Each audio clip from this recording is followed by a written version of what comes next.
Hello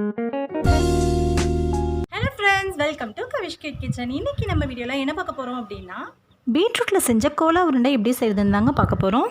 okay, வீடியோக்குள்ள போகிறதுக்கு முன்னாடி இது வரைக்கும் நீங்கள் நம்ம சேனலை சப்ஸ்கிரைப் பண்ணலை அப்படின்னா கீழே ரெட் கலர் பட்டன் அழுத்தி சப்ஸ்கிரைப் பண்ணிக்கோங்க. கூடவே வர பெல் பட்டனையும் ப்ரெஸ் பண்ணிக்கோங்க.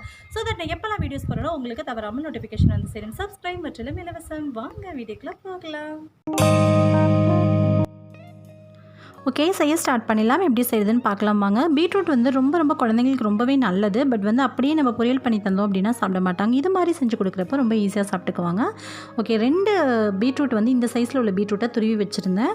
ஸோ இப்போ வந்து ஒரு மிக்ஸி ஜாரில் ஒரு 3/4 கப் அளவுக்கு பொட்டுக்கடலை சேர்த்துட்டு கொஞ்சம் போல் 1 ஸ்பூன் அளவுக்கு சீரகம், காரத்துக்கு ஏற்ப வரமிளகாய் சேர்த்துக்கலாம். இதெல்லாம் சேர்த்துட்டு கொஞ்சம் கரகரப்பாக ஓட்டி எடுத்துக்கோங்க. ஸோ ரொம்ப நைஸாக ஓட்டிட வேணாம், கொஞ்சம் கரகரப்பாக இருக்கட்டும். இது மாதிரி ஓட்டி எடுத்துக்கோங்க. ஸோ இது மாதிரி ஓட்டி எடுத்துகிட்டு நம்ம துருவி வச்சிருந்தோம்லே பீட்ரூட், இது 2 பீட்ரூட்டுங்க. நான் உங்களுக்கு அளவுகள் காட்டியிருக்கேன் எவ்வளோ பெரிய பீட்ரூட் அப்படின்றத. அதுக்குன்னு இந்த அளவு தான் அளவு. ஸோ அதில் வந்து 3/4 கப் இருக்கு இல்லையா, அதில் வந்து பாதி அளவுக்கு பச்சரிசி மாவு, 2 ஸ்பூன் 3 ஸ்பூன் அளவுக்கு பச்சரிசி மாவு, கொஞ்சம் கரம் மசாலா, கொஞ்சமாக உப்பு சேர்த்துக்கலாம். இதை சேர்த்துட்டு நல்லா கைகள் வச்சு நல்லா பிசைஞ்சு விட்டுக்கோங்க. நல்லா அழுத்தம் கொடுத்து பிசைங்க. ஸோ அப்போ வந்து நல்லா எல்லாமே பைண்டிங் ஆகிடும்.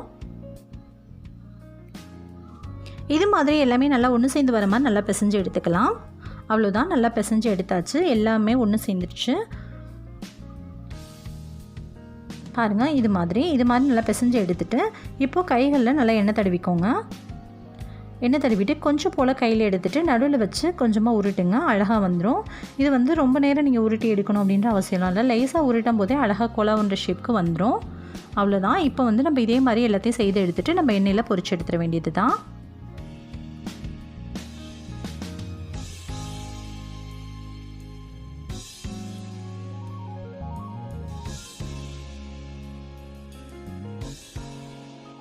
உருண்டைகள் எல்லாம் பொரிக்க ரெடி ஆகிடுச்சு. எண்ணெயில் பொரிச்சு எடுத்துடலாம். எண்ணெய் வந்து அதிகமாக சூடு இல்லாமல் பார்த்துக்கோங்க. ரொம்பவும் காஞ்சிட வேணாம், ரொம்பவும் கம்மியான சூட்டில் இருக்க வேணாம், மிதமான சூட்டில் இருக்க மாதிரி பார்த்து பொரிச்சு எடுத்துக்கோங்க. அடுப்பு வந்து லோ ஃப்ளேம்லேயே இருக்கட்டும். அப்புறம் வெளியில் வந்து கரிஞ்சிரும், உள்ளே வேகாமல் போயிடும் ஹை ஃப்ளேமில் வச்சிங்க அப்படின்னா. ஸோ அதனால் மீடியமான ஃப்ளேமில் வச்சு கரெக்டான பொசிஷனில் பொரிச்சிடுங்க. பாருங்கள் உருண்டைகள் எவ்வளோ அழகாக பொரிஞ்சிருந்துருக்கு அப்படின்னு சொல்லிட்டு. இதே மாதிரி நம்ம வந்து உருட்டி வச்சுருந்தோலே அதை லேசாக ப்ரெஸ் பண்ணிவிட்டு வடை மாதிரியும் போடலாம். கிட்டத்தட்ட உங்களுக்கு இது நல்லா வந்து பொரிஞ்சு வந்துடுறப்போ இதோடைய டேஸ்ட்டு கொஞ்சம் டிஃப்ரெண்ட்டாக இருக்கும். ரொம்ப டேஸ்ட்டு நல்லா இருக்குங்க.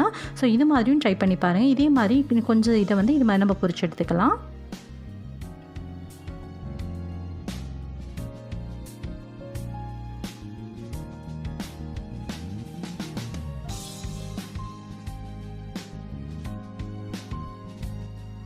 அவ்வளோதான் ஃப்ரெண்ட்ஸ், நம்மளுடைய கோலா உருண்டை, பீட்ரூட்டில் செஞ்ச கோலா உருண்டை அண்ட் தென் பீட்ரூட்டில் செய்த வடை ரெடி ஆகிடுச்சு. இதில் கொஞ்சம் கூட பருப்பு, வெங்காயம், பூண்டு எதுவுமே சேர்க்கல.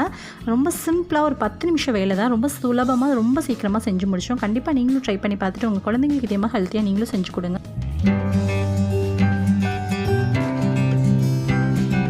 இவ்வளோ நேரம் பொறுமையாக பார்த்தவங்க அனைவருக்கும் ரொம்ப நன்றி. இன்னொரு இன்ட்ரெஸ்டிங்கான வீடியோவில் மறுபடியும் சந்திக்கும் வரை நன்றி, வணக்கம். தேங்க்யூ ஃப்ரெண்ட்ஸ், தேங்க்யூ ஃபார் வாட்சிங். பாய்.